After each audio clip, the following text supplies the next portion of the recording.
नमस्ते, जय हिंद मेरे भाई। स्वागत करता हूं मैं विशाल आप सभी का आपके अपने इस YouTube channel star study centre पर। आज की इस क्लास के माध्यम से हम सभी लोग देखेंगे UP triple SC exams, pharmacist, ASO, one रक्षक और वन्य जीव रक्षक, गन्ना पर्यवेक्षक आदि वैकेंसीज के लिए उत्तर प्रदेश स्पेशल जीके के प्रैक्टिस सेट नंबर 29 को। तो आइए आज की इस क्लास को स्टार्ट करते हैं। आज की इस क्लास का पहला प्रश्न है, उत्तर प्रदेश के किस नवाब के दरबार में कथक नृत्य अपनी चरम सीमा पर पहुंचा और लखनऊ घराने की नींव पड़ी? In the court of which nawab of Uttar Pradesh did the Kathak dance reach its peak and lay the foundation of the Lucknow gharana? यहां पर देखिए आपसे सवाल अवध के नवाब करके भी पूछा जा सकता है। तो ऑप्शन ए देखिएगा शुजाउद्दौला, ऑप्शन बी देखिएगा आसफुद्दौला, ऑप्शन सी देखिएगा वाजिद अली शाह और ऑप्शन डी देखिएगा सफदरजंग। यहाँ पे कथक की बात करें सर, तो कथक उत्तर प्रदेश का एकमात्र शास्त्रीय नृत्य है, क्लासिकल डांस है और इसका अपने चरम सीमा पर पहुंचना नवाब वाजिद अली शाह के कार्यकाल में होता है, इनके दरबार में होता है। नवाब वाजिद अली शाह की बात करते हैं तो ये अवध के अंतिम नवाब के रूप में जाने जाते हैं। आपका सही उत्तर विकल्प सी हो जाएगा। आइए चलते हैं अगले प्रश्न पर। दूसरा प्रश्न देखिए पूछा गया है, उत्तर प्रदेश में बहने वाली निम्नलिखित में से किस नदी का उद्गम हिमालय से नहीं होता है बल्कि वह मैदानी क्षेत्र की एक झील से निकलती है?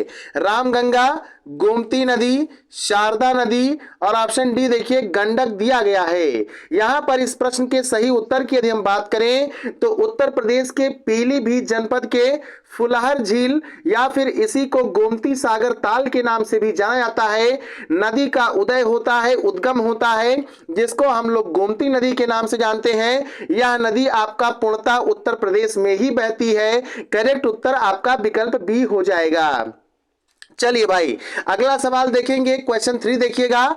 हाल ही में भौगोलिक संकेत ज्योग्राफिकल इंडिकेशन टैग प्राप्त करने वाला रामनगर भंटा, ये एक प्रकार का बैगन है, बैगन को भंटा भी कहते हैं, तो एक प्रकार का बैगन है। मुख्य रूप से उत्तर प्रदेश के किस जिले से संबंधित है? तो चाहे आपसे रामनगर का किला पूछे, चाहे आपसे वाराणसी की राजधानी रामनगर ले जाने का कार्यकाल पूछे, राजा बलवंत सिंह के बारे में पूछे और रामनगर का भंटा पूछे, तो आपका वाराणसी करेक्ट हो जाएगा। विकल्प बी इस प्रश्न के लिए बिल्कुल करेक्ट हो जाएगा। जबकि एक यहां पर देखिए प्रयागराज के एक प्रोडक्ट को जीआई टैग प्राप्त हुआ है, सुरखा अमरूद को प्राप्त हुआ है। चलिए भाई अगले सवाल पर चलते हैं। क्वेश्चन नंबर 4 देखिएगा, उत्तर प्रदेश रक्षा औद्योगिक गलियारे यूपी डिफेंस इंडस्ट्रियल कॉरिडोर के तहत विकसित किए जा रहे 6 नोड्स में निम्नलिखित में से कौन सा शहर शामिल नहीं है? तो इस सवाल को हमने पहले भी कराया था, बस सवाल का प्रारूप बदला हुआ था। यहां पे कौन सा शहर शामिल नहीं है? तो भाई अलीगढ़ आपका शामिल है, चित्रकूट आपका शामिल है, झांसी आपका शामिल है ना, लखनऊ आपका शामिल है। यहां पर कौन सा शामिल नहीं है सर? आपका प्रयागराज शामिल नहीं है। सी आंसर इस प्रश्न के लिए बिल्कुल करेक्ट आंसर हो जाएगा। उत्तर प्रदेश का प्रयागराज जनपद उत्तर प्रदेश रक्षा औद्योगिक गलियारे के अंतर्गत शामिल नहीं है। विकल्प सी आपका करेक्ट हो जाएगा। चलिए अगला सवाल देखेंगे, क्वेश्चन नंबर 5 स्क्रीन पर। उत्तर प्रदेश सरकार द्वारा जापानी इंसेफ्लाइटिस जेई और एक्यूट इंसेफ्लाइटिस सिंड्रोम एईएस जैसी बीमारियों को खत्म करने के लिए कौन सा विशेष अभियान चलाया गया है? दस्तक अभियान, संजीवनी अभियान, निरोगी यूपी अभियान और आरोग्य अभियान। यहां पे हम लोग जेई और एईएस की बात करते हैं तो आपका दस्तक अभियान चलाया गया था, किसके सहयोग से? तो सर यूनिसेफ एक अंतरराष्ट्रीय संस्था है, इसी के सहयोग से दस्तक अभियान मुख्य रूप से जापानी इंसेफ्लाइटिस और एक्यूट इंसेफ्लाइटिस सिंड्रोम से सुरक्षा और जागरूकता के उद्देश्य से चलाया गया था। जापानी इंसेफ्लाइटिस, एक्यूट इंसेफ्लाइटिस सिंड्रोम ये आपका पूर्वांचल क्षेत्र का सर्वाधिक समस्या वाला स्वास्थ्य समस्या का विषय बना हुआ है। अगला प्रश्न आपके स्क्रीन पर है, उत्तर प्रदेश अपनी सबसे लंबी सीमा किस राज्य के साथ साझा करता है? यहाँ पे जब हम लोग बात करेंगे तो सर उत्तर प्रदेश बिहार के साथ भी सीमा साझा करता है, मध्य प्रदेश के साथ भी सीमा साझा करता है, राजस्थान के साथ भी सीमा साझा करता है और उत्तराखंड के साथ भी सीमा साझा करता है। लेकिन सर्वाधिक सीमा साझा करने की बात करते हैं तो सर यूपी के यहाँ पे 11 जनपद और सर एमपी के यहाँ पे 14 जनपद टोटल एक दूसरे से सीमा साझा करते हैं। राइट आंसर आपका बी हो जाएगा। सबसे कम सीमा किसके साथ साझा किया जाता है भैया? तो हिमाचल प्रदेश के साथ सीमा साझा किया जाता है। चलिए एचपी से आप लोग एक और नाम याद करते हैं, हिंदुस्तान पेट्रोलियम, है ना। एचपी गैस का वादा, गैस चले ज्यादा, इस प्रकार से लिख करके आता है प्रचार। देखिए अगला सवाल, उत्तर प्रदेश का पहला तैरता हुआ सौर ऊर्जा संयंत्र फ्लोटिंग सोलर पावर प्लांट किस बांध पर स्थापित किया गया है? सर माता टीला बांध पर, सर राजघाट बांध पर, सर रिहंद बांध पर या फिर सर ओबरा बांध पर? यहाँ पे करेक्ट उत्तर की बात करें तो आपका रिहंद बांध करेक्ट आंसर हो जाएगा। इसी को गोविंद वल्लभ पंत सागर डैम के नाम से भी जाना जाता है। चलिए भाई आगे चलेंगे। अगला सवाल आपके स्क्रीन पर क्वेश्चन 8 पूछा गया, हाल ही में नवगठित उत्तर प्रदेश अंतर्देशीय जलमार्ग प्राधिकरण, इसका गठन भैया जो सरकारी गजट होता है जारी किया जाता है 8 दिसंबर 2023 को जारी किया जाता है। इसके अनुसार पदेन अध्यक्ष एक्स ऑफिसियो चेयरपर्सन किसे बनाया जाता है? तो इसमें इस बात की व्यवस्था की गई है कि जो अध्यक्ष महोदय होंगे वो उत्तर प्रदेश के तत्कालीन मतलब उस समय जो भी हो आपके परिवहन मंत्री होंगे या फिर चीफ मिनिस्टर किसी अन्य विशेषज्ञ व्यक्ति को जब तक नामित नहीं कर देते हैं, तो जब तक चीफ मिनिस्टर किसी अन्य विशेषज्ञ व्यक्ति को नामित नहीं कर देते हैं तब तक आपका पदेन रूप से अध्यक्ष कौन रहेंगे? उत्तर प्रदेश के परिवहन मंत्री रहेंगे, मिनिस्टर ऑफ ट्रांसपोर्ट रहेंगे। करेक्ट आंसर आपका इस प्रश्न के लिए ए हो जाएगा।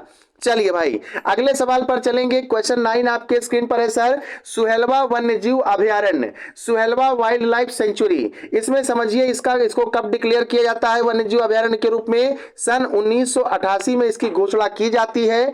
हाल ही में बाघों की उपस्थिति के कारण ये चर्चा में था। उत्तर प्रदेश के किन जिलों में ये फैला हुआ है?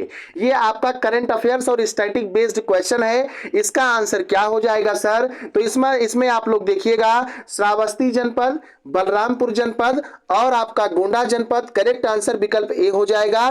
यहाँ पे सुहेलवा वन्यजीव अभयारण्य की बात करते हैं, सुहेलवा वाइल्ड लाइफ सेंचुरी की बात करते हैं, तो ये आपका श्रावस्ती जनपद, बलरामपुर जनपद और गोंडा जनपद के क्षेत्रों में फैला हुआ है ना। यहाँ पे एक सवाल आपका और महत्वपूर्ण है सर, बहराइच जिले की बात करते हैं तो कतरनिया घाट वाइल्ड लाइफ सेंचुरी यहाँ पर लोकेटेड है। इस बात को भी आप लोग याद कर लीजिएगा, है ना। चलिए और लखीमपुर खीरी जिले के बारे में आप लोग जानते हैं कि दुधवा नेशनल पार्क यहां पर स्थित है। चलिए आगे बढ़ते हैं, अगले प्रश्नों की तरफ चलते हैं। प्रश्न संख्या 10 आपके स्क्रीन पर, उत्तर प्रदेश के मैदानी क्षेत्रों में सर्वाधिक विस्तृत रूप से कौन सी मिट्टी पाई जाती है जिसका निर्माण नदियों द्वारा लाए गए अवसादों से होता है? Sediments brought by the reverse. तो यहाँ पर इस प्रश्न के लिए हम सही उत्तर की जब बात करते हैं सर तो यहाँ पे जलोढ़ मिट्टी, जिसको अंग्रेजी में एल्यूवियल सॉइल कहा जाता है, बड़ी उपजाऊ मिट्टी होती है, यही मिट्टी का निर्माण होता है। ये आपका मैदानी क्षेत्रों में सर्वाधिक पाया जाता है। सर लाल मिट्टी की बात करें तो लाल मिट्टी का सर उत्तर प्रदेश में मिर्जापुर सोनभद्र जिलों में, झांसी और ललितपुर जिलों में, बांदा और हमीरपुर के कुछ हिस्सों में, इलाहाबाद अब वर्तमान में प्रयागराज है, इसका दक्षिणी भाग में लाल मिट्टी भी पाई जाती है। काली मिट्टी की बात करें सर तो बुंदेलखंड क्षेत्र और मिर्जापुर क्षेत्र में आपका काली मिट्टी पाई जाती है, जबकि लेटराइट मिट्टी ये जो है लाल मिट्टी का ही एक अन्य नाम है। चलिए आगे बढ़ेंगे, अगले सवाल को देखेंगे। भाई सभी लोग उत्तर देते हुए चलिएगा। हाँ बिल्कुल आप लोगों के आंसर लगभग ठीक ठाक आ रहे हैं, बढ़िया ऐसे करते हुए चलिए। उत्तर प्रदेश का चुनार जो कि मिर्जापुर क्षेत्र है मुख्य रूप से किस उद्योग के लिए प्रसिद्ध है सर? उत्तर प्रदेश का मिर्जापुर का चुनार उद्योग, चुनार क्षेत्र किस उद्योग के लिए प्रसिद्ध है? तो भैया सीमेंट उद्योग के लिए प्रसिद्ध है। राइट आंसर आपका विकल्प बी हो जाएगा। कांच उद्योग के बारे में सभी लोग जानते हैं, आपका फिरोजाबाद जनपद। चमड़ा उद्योग के बारे में आप लोग जानते हैं कानपुर। चमड़ा उद्योग के बारे में आप लोग जानते हैं आगरा। ये दो जिले का चमड़ा उद्योग के लिए जाने जाते हैं। ताला उद्योग के लिए बारे में आपको पता है कि अलीगढ़ जनपद आपका ताला उद्योग के लिए जाना जाता है। अगला सवाल देखिए, क्वेश्चन नंबर 12 स्क्रीन पर। वैदिक ज्ञान और विज्ञान पर शोध को बढ़ावा देने के लिए, रिसर्च एक्टिविटीज को प्रमोट करने के लिए उत्तर प्रदेश में वेद विज्ञान केंद्र की स्थापना कहां की जा रही है सर? यही आपसे सवाल में पूछा गया है। इसका आंसर बताइए। तो यहां पे आपके लिए हिंट है कि उस क्षेत्र को 88,000 ऋषि मुनियों की तपोभूमि के नाम से जाना जाता है।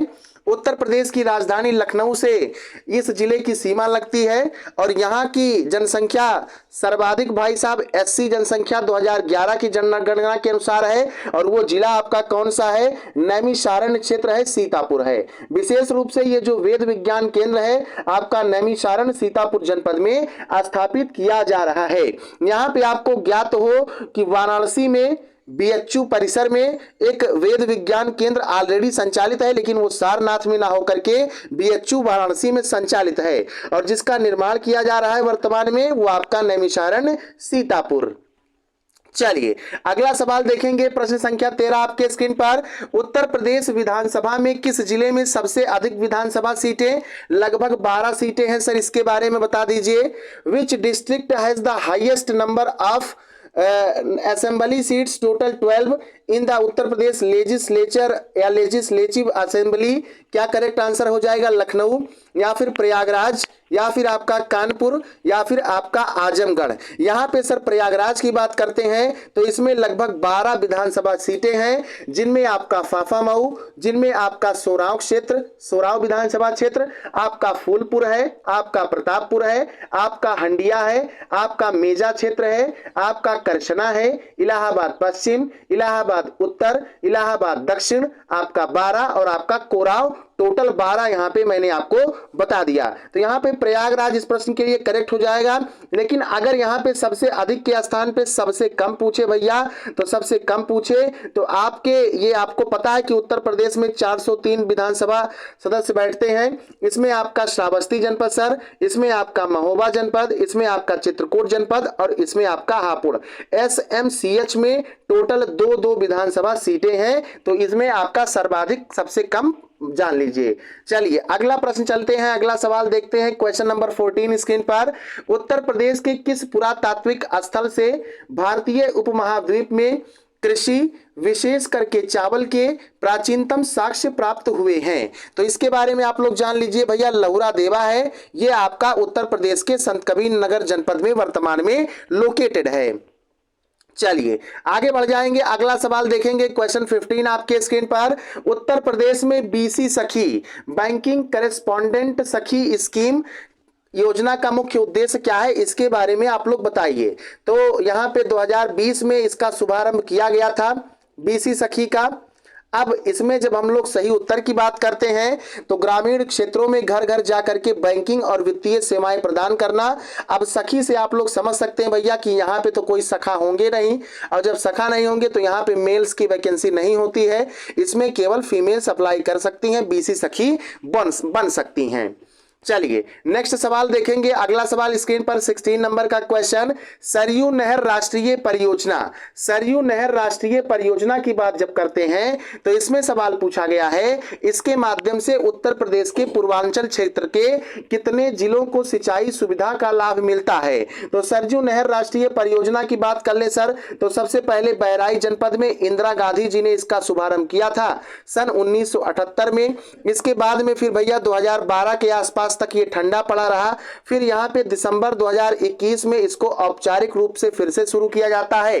भारत के प्रधानमंत्री नरेंद्र मोदी जी उत्तर प्रदेश के बलरामपुर जनपद के से इसका जो है शुरुआत करते हैं और टोटल 9 जिले इससे लाभान्वित होते हैं। आपका सी वाला विकल्प यहाँ पर करेक्ट आंसर हो जाएगा। और उन 9 जिलों की जब हम लोग बात करते हैं तो यहाँ पे आपका बहराइच जनपद, आपका श्रावस्ती जनपद, आपका बलरामपुर जनपद, आपका गोंडा जनपद, सिद्धार्थनगर, बस्ती, संत कबीर नगर, गोरखपुर और महाराजगंज, ये आपके पूर्वांचल के क्षेत्र के ऐसे 9 जिले हैं जिनको सरयू नहर राष्ट्रीय परियोजना से लाभ मिलता है और यह भारत की सबसे बड़ी राष्ट्रीय परियोजनाओं में से एक है। अगला सवाल स्क्रीन पर 17 नंबर का पूछा गया, महिलाओं की सुरक्षा सुनिश्चित करने के लिए उत्तर प्रदेश का सेफ सिटी प्रोजेक्ट प्रथम चरण में कितने शहरों में लागू किया जाएगा? तो आपको पता है कि उत्तर प्रदेश में 17 नगर निगम है सर, उत्तर प्रदेश में 17 नगर निगम है और एक आपका जोड़ लीजिए गौतम बुद्ध नगर, जीबी नगर जिला आपका, तो कुल मिलाकर के 18 शहरों में सेफ सिटी प्रोजेक्ट लागू किया जा रहा है। और यह उत्तर प्रदेश भारत का पहला ऐसा राज्य होगा जहां पे 18 शहरों को सेफ सिटी बनाया जा रहा है और यहां पे इसका आंसर सी करेक्ट हो जाएगा, 17 नगर निगम और गौतम बुद्ध नगर। चलिए अगला सवाल हम लोग देखेंगे, क्वेश्चन 18 स्क्रीन पर है। नीति आयोग के एक चर्चा पत्र जनवरी 2024 में जारी हुआ के अनुसार पिछले 9 वर्षों में उत्तर प्रदेश के कितने लोग बहुआयामी गरीबी, मल्टी डायमेंशनल पॉवर्टी से बाहर आए हैं, जो देश में सर्वाधिक है? तो यहाँ पे उत्तर प्रदेश का जो है नंबर टॉप पर था और लगभग 5.94 करोड़ लोग थे जो कि बहुआयामी गरीबी से बाहर आए हैं। दिए गए प्रश्न के लिए आपका आंसर डी हो जाएगा, मल्टी डायमेंशनल पॉवर्टी से पिछले 9 साल में आपका हाईएस्ट था कंट्री में 5.94 करोड़। करेक्ट आंसर आपका डी हो जाएगा। देखिए उत्तर प्रदेश में जो अमर उजाला आदि अखबारों में निकल रहा है वहां पे आपका यूपी का रोज कम से कम मिल जाता है 9 साल बेमिसाल, है ना, 9 साल बेमिसाल। तो वो वाला जो आपका रिपोर्ट होता है आपके लिए बड़ा मददगार साबित होगा आगामी परीक्षाओं में, चाहे गन्ना पर्यवेक्षक का एग्जाम हो चाहे फार्मासिस्ट का हो। अगला सवाल 19 नंबर का, वर्ष 2011 की जनगणना के अनुसार सर उत्तर प्रदेश के किस जिले में शिशु लिंगा अनुपात जो कि 0 से 6 ईयर्स तक का है, कहने का मतलब 0 से 6 वर्ष तक के जितने बालक बालिकाएं हैं तो 1000 बालकों पर सबसे कम बालिकाएं किस जिले की हैं, सबसे कम पूछा गया है।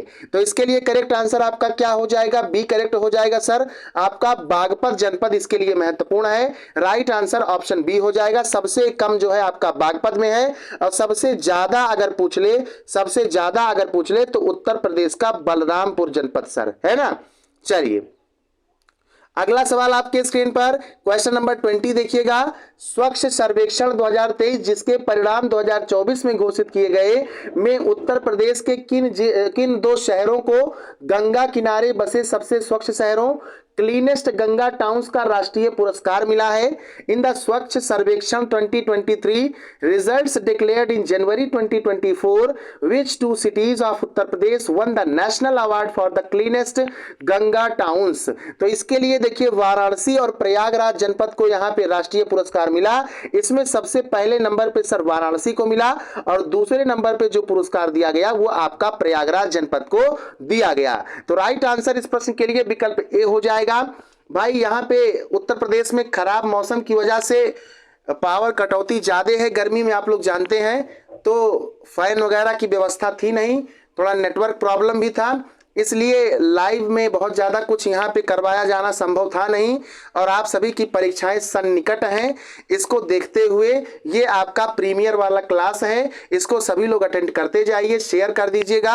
अगर समझ में आता रहे तो लाइक कर दीजिए। आपको नीचे हाइप वाला ऑप्शन मिलेगा, है ना, कमेंट सेक्शन के बगल में ही इस प्रकार से आपको हाइप वाला मिलता है, तो उसको जो है हाइप जरूर कर दीजिए, है ना। साथ ही साथ 88 74 67 33 51 इस मोबाइल नंबर पे आप लोग ज्वाइन जीके पीडीएफ ग्रुप करके मैसेज कर देंगे। 199 रुपए व्हाट्सएप ब्रॉडकास्टिंग का फीस होता है, उस फीस को पे करके आप जो है महत्वपूर्ण प्रश्नों को जिस प्रकार से आपको क्लास में कराए जाते हैं ऐसे ही महत्वपूर्ण प्रश्न आपको वहां पे मिल जाएंगे। अगर आपके पास समय कम है, क्लास पूरा देखने भर का टाइम नहीं है, तो क्लास का पीडीएफ समेत और महत्वपूर्ण पीडीएफ आपको वहां पर मिल जाएगा। किसी भी प्रकार का ऐप डाउनलोड करने की जरूरत नहीं है, आपको डेली अलार्म बजने की तरह से रोज का रोज व्हाट्सएप पे पीडीएफ्स डेली बेसिस पे मिल जाएंगे। क्योंकि भाई गर्मी बहुत है, अब जब हम ये प्रीमियर क्लास करवा रहे हैं तो इस समय बिल्कुल मान लीजिए पसीने में पूरा भीग गए हैं, है ना, पंखा वगैरह चल ही नहीं रहा है, लाइट 3-4 दिन से आ ही नहीं रही है। चलिए भाई, तो क्लास को एंड करते हैं। कहीं अगर किसी प्रश्न पर आपको डाउट है तो कमेंट के माध्यम से पूछ लीजिएगा। मिलते हैं नेक्स्ट क्लास के साथ। जय हिंद, जय भारत, वंदे मातरम।